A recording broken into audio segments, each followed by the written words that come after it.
The South China Sea has long been a flashpoint in Asia, a region where history, economics, and geopolitics collide.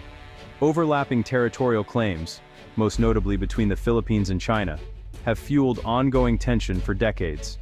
This vast expanse of water is not just a strategic shipping route, but also a vital source of food and energy for millions, making it a highly coveted area.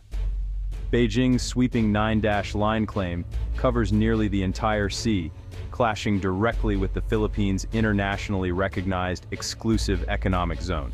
This sets up a David and Goliath standoff, with the much smaller Philippines facing off against the regional giant, China. The stakes are high, as control over these waters means access to rich fishing grounds, potential oil and gas reserves, and control over one of the world's busiest maritime trade routes. The Philippines, backed by a landmark 2016 Hague ruling that invalidated China's expansive claims, continues to push for a rules-based international order.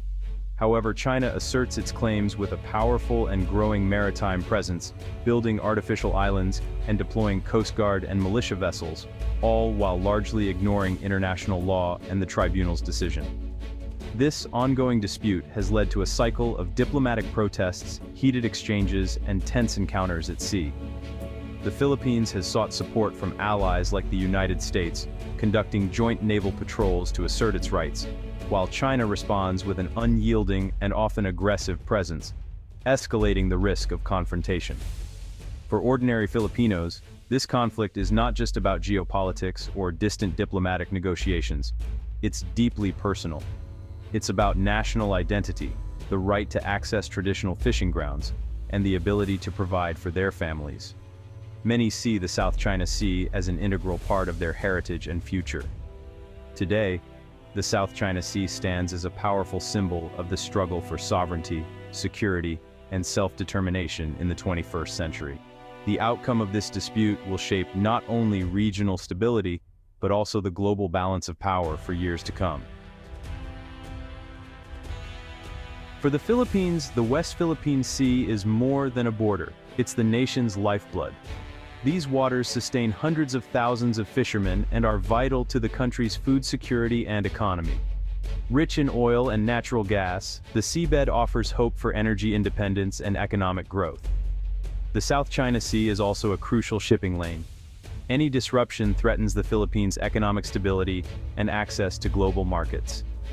Beyond economics, the sea is woven into Filipino culture and identity, with coral reefs like Scarborough Shoal seen as national treasures.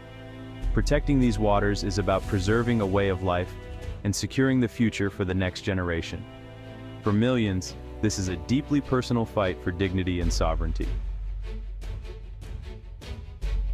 For many years, Filipino fishermen and maritime patrols have faced relentless intimidation from the China Coast Guard and its maritime militia in the contested waters of the West Philippine Sea. These encounters were not isolated incidents, but part of a persistent campaign to assert control and dominance over the area, making daily life at sea increasingly dangerous and uncertain for Filipinos. Filipino boats were frequently chased away from their traditional fishing grounds, harassed with powerful water cannons, and even physically blocked from resupplying outposts like the BRP Sierra Madre. These aggressive actions were designed to intimidate and discourage Filipinos from asserting their rights in their own waters, often putting their safety and livelihoods at risk. These so-called gray zone tactics, actions that fall short of outright warfare but are still deeply coercive, created a climate of fear and uncertainty. Many fishermen, unable to withstand the constant threats, were forced to abandon their boats and their way of life. Meanwhile, the Philippine Coast Guard, despite their best efforts, struggled to provide adequate protection against the overwhelming presence of Chinese vessels. The psychological toll on these communities was immense. Fishermen who had once felt at home in these waters now felt like trespassers, constantly looking over their shoulders, anxious about what might happen next. The sense of insecurity seeped into their families and villages, affecting entire coastal communities. In response, diplomatic protests became routine, with Philippine officials regularly delivering formal complaints. However, China often denied any wrongdoing, dismissing the concerns, and leaving Filipinos feeling frustrated, powerless, and increasingly anxious about their future. The international community watched these developments with growing concern. Each new incident added to the already high tensions in the region, drawing attention from global leaders, the United Nations, and major news outlets, all of whom recognized the potential for escalation. For those living this reality, the daily presence of massive Chinese ships was a stark reminder of the overwhelming power imbalance and the ongoing challenge to Philippine sovereignty. The struggle was not just about territory, but about dignity and the right to live and work in peace. For the fishermen and Coast Guard personnel on the front lines, every day was a test of resilience. Their fight was about survival, the preservation of their way of life, and the fundamental right to their own sea, a struggle that continues to this day. In a surprising turn, satellite images and patrol reports confirm a sharp drop in China Coast Guard ships near key contested areas in the West Philippine Sea. As of October 2025, hotspots like Scarborough Shoal are noticeably clearer, leaving analysts and officials searching for answers. The sudden pullback, unaccompanied by any public announcement, marks a dramatic shift in China's tactics. Philippine patrols report fewer confrontations, and maritime monitoring groups verify a significant reduction in Chinese vessels. The reason remains unclear, but the immediate effect is a palpable easing of tensions and a rare moment of calm in these disputed waters. News of the Chinese Coast Guard's withdrawal from contested waters has sparked cautious optimism across the Philippines. In living rooms, cafes, and public squares, Filipinos gather around television screens and mobile devices, watching the headlines unfold. The South China Sea dispute has long been a source of anxiety and uncertainty, so this development feels like a rare moment of hope. Government officials welcome the de-escalation, expressing hope that it signals a renewed respect for international law and a genuine step toward peace. At press conferences, leaders emphasize the importance of dialogue and cooperation, urging all parties to honor agreements and maintain open communication. The mood in Malacañang Palace is one of cautious celebration, tempered by the knowledge that challenges remain. In coastal villages, the sense of relief is palpable. For years, Filipino fishermen have faced intimidation and danger at sea. Now, with the Coast Guard's withdrawal, they see hope for safe access to their traditional fishing grounds. Early in the morning, boats set out with renewed confidence, and families gather at the shore, eager to welcome their loved ones home. If the Chinese ships are truly gone, our families can fish without fear, says a community leader in Zambales. He explains that fishing is not just a livelihood, but a way of life passed down through generations. The return of peace to these waters means more than just economic security. It restores dignity and hope to entire communities. On social media, the atmosphere is electric. Filipinos from all walks of life share their thoughts and emotions, uniting under trending hashtags like #WestPHC and @Atinang Pinas. Young people post photos waving the national flag, while others share stories of resilience and pride. The digital buzz reflects a nation coming together, hopeful for a brighter future. Diplomats in Manila see this as a rare opportunity for renewed dialogue and a potential opening for lasting peace. Behind closed doors, officials discuss next steps, aware that true stability will require patience, trust building, and continued engagement with international partners. A senior Western diplomat calls it the most significant de-escalation in years, highlighting the global importance of peace in the region. International observers express cautious optimism, watching closely to see if this breakthrough will hold. The challenge now is to build on this momentum and ensure the calm endures. Both sides must work to prevent misunderstandings and foster mutual respect, so that the fragile peace can grow stronger with time. Across the country, there's a collective sigh of relief, from the halls of government to humble fishing villages.